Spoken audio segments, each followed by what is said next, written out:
Sai cabelo. Hello, pessoas, como vocês estão? Olha eu aqui de novo, somente uma semana. Eu disse. Quer dizer, eu não posso prometer mais nada, né? Motos. Porque afinal de contas, a gente não sabe mais nada de amanhã, nem de depois de amanhã. E pós meu aniversário de 34 anos, eu já não sei mais nada da vida.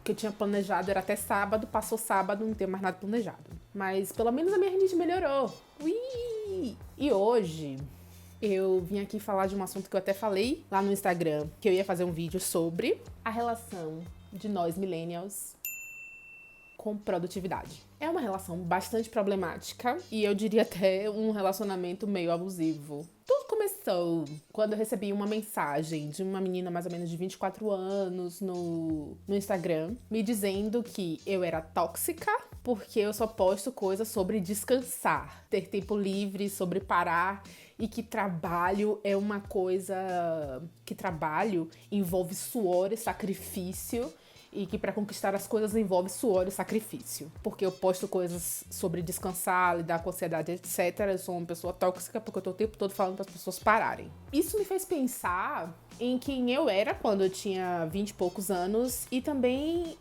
no modo como eu observo as pessoas lidando com essa neura de produtividade. Eu assisti um vídeo de uma ilustradora que eu admiro muito, falando sobre o fato de que ela se sente inútil e se sente uma pessoa pior porque ela está ansiosa e não consegue produzir como tem muita gente produzindo. Isso é muito louco, né, gente? Vamos combinar. Tem uma amiga que me falou que produtividade é um conceito capitalista e eu acho isso uma coisa, uma ideia perfeita, porque quem te disse que você só é uma pessoa boa, só é uma pessoa que presta no mundo se você estiver produzindo coisas? Pare aí e pense. Quem foi que disse isso pra você? Talvez eu tenha sacudido alguma coisa aqui. Eu não sei quem disse isso pra mim. Talvez eu saiba quem disse isso pra mim. Eu acho que foram as séries, os filmes e basicamente as séries e filmes americanos, né? Porque eles estão sempre dizendo pra gente que daquele conceito que inclusive eu já falei em outro vídeo aqui sobre a questão da zona de conforto, que é um termo que eu odeio, que é a ideia do hustle. É um termo em inglês para designar a luta diária da pessoa. E inclusive eu li um livro chamado Girl Boss, que é tipo a bíblia das garotas de 20 e poucos anos hoje em dia, que a Sofia Amoruso, ela mesma, que teve a série no Netflix, que ninguém acabou gostando porque a personagem era uma pessoa difícil, vamos dizer assim, sem dizer palavrão. Pra ela conseguir chegar num lugar, crescer a empresa, ela fazia um monte de merda. A Sofia Amoruso, que inclusive já teve vários problemas com funcionários, etc. Várias dessas empresas descoladinhas têm muitos problemas com funcionários. Ela falava que ela admirava as pessoas que ficavam até de madrugada, veja bem, com ela na empresa, empacotando coisas e tal, e que não se prendiam a uma função.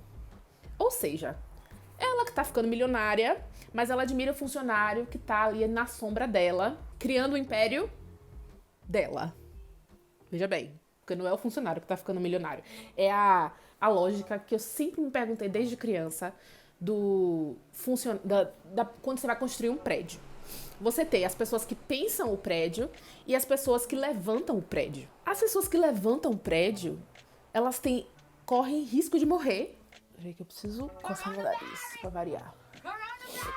As pessoas que levantam o prédio, elas correm risco de morrer. Elas passam por situações de estarem em alturas surreais. Elas estão sujeitas a acidentes que podem causar mutilação. Elas estão sujeitas a diversas situações. Por exemplo, se elas estão construindo um prédio de luxo, vamos dizer assim. Elas vão construir, levantar toda aquela estrutura para que milionários usem aquele prédio, para que milionários morem naquele prédio. Elas ganham muito menos do que as pessoas que pensaram o prédio, porque aparentemente o trabalho intelectual precisa ser mais valorizado do que a força braçal. Só que, sem essas pessoas que fazem a força braçal, o trabalho intelectual, ninguém mora na ideia de um prédio, não é mesmo? As pessoas moram num prédio. Então, esses trabalhos estão em conjunto, porém, o operário, o construtor do prédio, a pessoa que levanta o prédio, ganha infinitamente menos e geralmente vive em condições absurdas de pobreza, muitas dessas pessoas, enquanto muitas das pessoas que têm o trabalho intelectual ganham muito mais dinheiro. Não vou dizer que as pessoas que são todos que ficam ricos, mas vamos falar de construtoras, não é mesmo? A gente acostuma as pessoas, no caso, todos nós que somos os operários, a pensarem que somos as construtoras. Quando, na verdade, quando você está fazendo todo aquele trabalho, você está ajudando a construtora a ficar milionária. E não você ficar milionário, entende? Então, isso se aplica a diversas áreas. Inclusive, agências de publicidade são um exemplo disso, porque as pessoas colocam o mindset. Pausa nesse termo. As pessoas colocam a ideia na cabeça das funcionárias de que elas precisam virar o dia para trabalhar, que elas precisam se orgulhar de trabalhar 14, 20 horas por dia, porque elas estão construindo uma coisa maior do que elas. Amigos, vocês estão ajudando o dono da agência a ficar rico. Fora isso, como eu vejo muitas agências de publicidade estão fazendo agora, estão demitindo os funcionários que eles passaram um tempo criando, dizendo que se você está parado... Porque eu trabalhei em agência, gente, que as pessoas não tiravam nem horário de almoço direito, elas almoçavam na frente do computador. E elas se orgulhavam muito disso, sabe? Tipo, porque tem muita coisa pra fazer. Tem muita coisa pra fazer. Meu amor, sempre vai haver muita coisa pra fazer, em qualquer circunstância. Neste momento, minha casa está uma bagunça. O editor afirma que ele tenta arrumar, mas a ajuda nunca vem. Então, eu tenho que arrumar a minha casa. Eu tenho um monte de trabalho pra fazer. Sempre vai haver muita coisa pra fazer. Porque a gente é humano, a vida corre, as coisas acontecem e elas vão continuar acontecendo, independente de você parar ou não.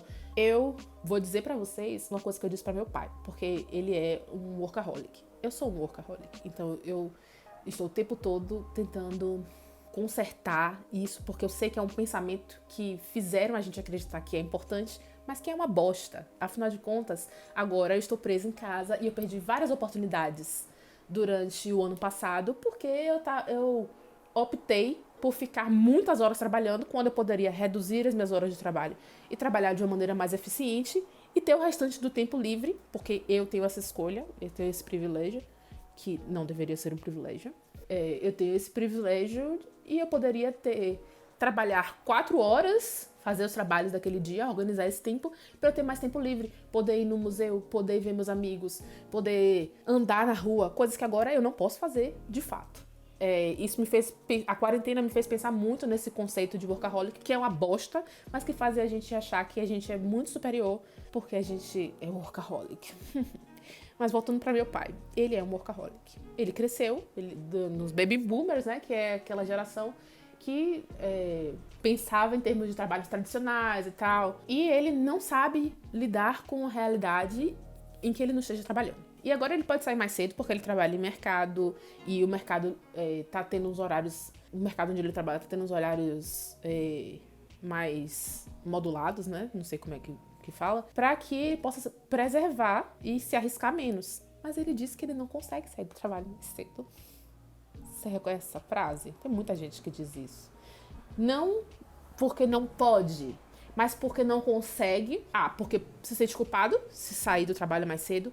B, porque precisa mostrar que é uma pessoa eficiente.